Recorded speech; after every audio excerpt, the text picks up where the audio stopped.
Hi, my name is Lewis. I'm a licensed massage therapist and personal trainer. And first of all, I'd like to thank everyone for subscribing to my email list. In today's video module, what I'm going to show you is how to perform a basic Swedish massage, how to utilize your body mechanics for performing a therapeutic session. In addition, you're going to be looking over my shoulder as I perform a therapeutic Swedish back massage on the table. But first of all, I'd like to introduce my lovely assistant, Jessica, that I'm going to be working on doing the back massage. In addition, we wanted to make some definitive answers on what a Swedish massage entails. Swedish massage consists of various strokes such as efferage, petrissage, friction, and percussion techniques, which I'll later explain to you in my hands-on experience with doing the massage session. First of all, I want to give you a little introduction on what body mechanics entails.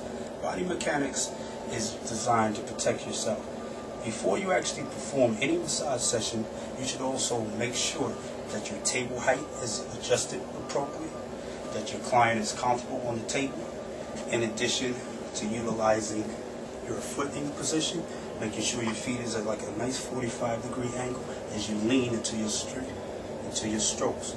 Your power is coming from the core and your legs, not particularly your arms. Your arms do help a lot in it. However, you need to design yourself so you can utilize your stroke from the core. You can desire pressure. A lot of your clients, they may like light touch, or they may have a strong touch, but you can do that just by utilizing the body mechanics. For instance, you can utilize soft fists if you want deep pressure, and if for people who love deep tissue, they can also utilize the elbows for that. But for today, we're going to do light sessions, such as Swedish massage. In addition, I'm going to show you various techniques and strokes that you can utilize for performing these massage techniques without hurting yourself.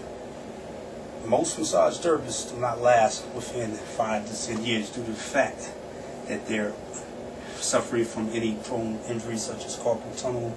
They have joint pain, shoulder joint tendonitis, repetitive stress injuries, especially if they're doing back-to-back sessions continuously.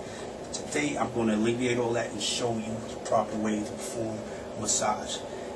Now, you're going to look over my shoulder as I perform these and demonstrate these vital strokes. Okay? Right. First of all, let me get the cream here. Particularly, some people use Biotune oil. Some people like oils. I prefer the cream. The cream is actually great because the cream is less greasy and it doesn't dirty your sheets. So what I'm going to do is just expose my patient Jessica back here, performing this session. First of all, when you analyze the tissue, you want to actually analyze the tissue. You want to see if they have in proper intake form.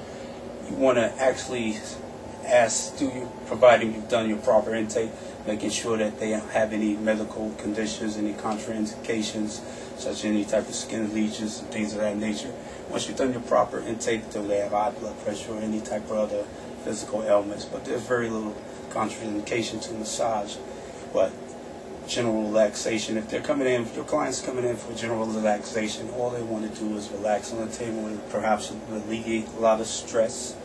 They want to actually feel good on your table, and that's your job to do that, is to make them feel great by performing the basic light Swedish massage techniques. So therefore, without further ado, I'm going to demonstrate the first technique, which is called efferage. Efferage is a long stroke. These strokes is good for the warm-up. So what I will do is position my body in this position over the client. And this stroke is called efferage. What I'm going to do is going to show you, this is called a diamond efferage. So diamond efferage consists of when I'm going to work all the way down towards the back, towards the sacrum, all the way up the erector spinae muscles, across the sacrum, the scapular muscles, all the way up into the neck. So this is long strokes, and I'm going to do a combination of strokes, such as efferage, diamond efferage. Then I'm going to use a sawfish for added pressure. Afterwards, then I'm going to do a little petrissage, friction, and a little Topography. And I'm going to explain in each to which these techniques entail and the reason why I'm doing these techniques. Alright, let's start off with diamond effleurage. In this stroke, you're going to see as I keep my body in a neutral position and have my legs positioned nice 40-degree angle. I'm lean into the person. So what I'm doing is I'm just leaning into her, coming back and bringing it forward. So I'm leaning as I lunge, bring back my back leg and come up. So I'm lunging back, back. So these are little mild strokes, and I always want to check in with my client to make sure that the pressure is not too intense. And normally, typically, in order to communicate with your client, you always want to find their pain threshold. You want to say a pain scale from 1 to 10, 10 being the most intense pain and 1 being the least amount of pain, because everyone's different and everyone like various strokes and different pressure. So therefore, I'll tell my client, is that okay pressure? Yeah. Alright, so this is diamond effleurage. These strokes are long and smooth, covering the whole surface of the back. Never, key point 2 is you never want to work directly on the spine. The spine is crucial. You don't want to injure a person, you know what type of, if they have a bulging disc or anything. The next stroke I'm going to show you, this is in addition to diamond effleurage. But this particular stroke, I'm going to use the soft fist for added pressure. So this one. Alright. This is soft fist. Okay. So the next stroke that I'm going to utilize, this is called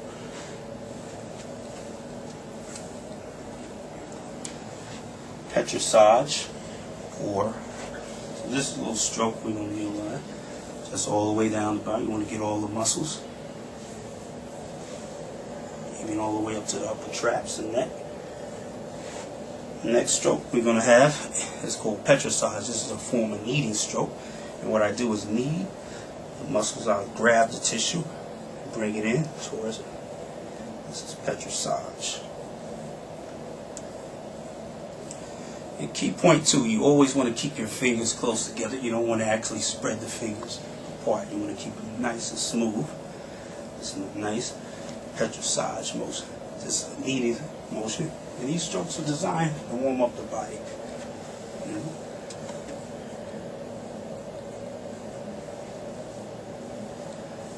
Next stroke I'm going to utilize is friction. Friction typically is more of an advanced stroke. A lot of massage therapists do not utilize it as much. However, friction is good when you want to work deep and superficial muscles. If you have any type of trigger points or injuries on it, and friction is just using the tip of your fingers and going over the spine, such as so. So you're just doing various motions there. Friction technique. And normally you want a friction all the way up the muscle bellies. Definitely all the way up the neck, the spleen, the cervix, and the capitis. All of these muscles in the neck. Yeah.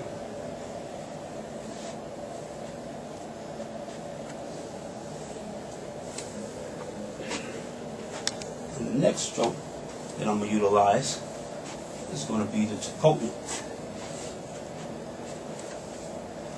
The tapotement is utilized to actually stimulate the nervous system and to actually work the person out. That's typically done after you finish your massage session. So after you completed all your strokes and did all your sessions, then you wake the client up with the tapotement movement like this. And you got several tapotement movements. You have soft fist this way. You have the kneading, and then you have the straight. So then you and give a nice little straight, and in the session with a little rocking movement. Okay, and that completes just the basic massage strokes: the effleurage, the petrissage, friction, and tapotement. On the next video module, I'm going to show you some other techniques in terms of how to give the work of various muscle groups, such as the legs and back, the legs, the feet, upper extremities. Until then, Have a great day, and I'll talk to you soon.